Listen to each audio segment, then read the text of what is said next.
Here's what they don't tell you about sheet pan dinners. It's not a dump and go. They're timed, spaced, and sauced. Here are 5 tips for the most amazing sheet pan dinners and the recipe for my famous secret sauce. Number 1, stagger your veggies. Look, not everybody comes to the party at the same time. The same thing happens with your sheet pan.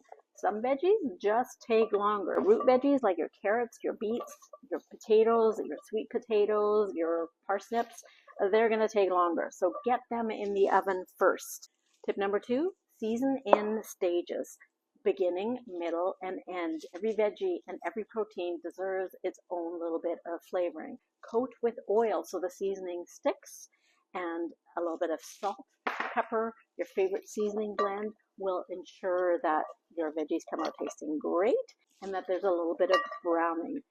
Instead of just oiling the pan, oil your veggies, add the seasoning, toss well, and then put them on the sheet pan. Tip number 3, use high heat and ideally heat your pan. That's going to ensure roasting, not just steaming. Tip number 4 is don't crowd your pan. Give those veggies room to roast, not just steam.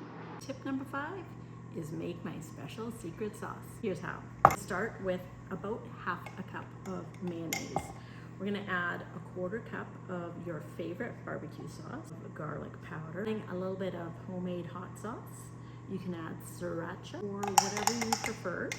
Let's finish it off with a little bit of acid, a little hit of lime juice. I'm gonna add more hot sauce. Oh yeah, baby. Time to load up. Add a little bit of green, squeeze a lemon, and the secret sauce.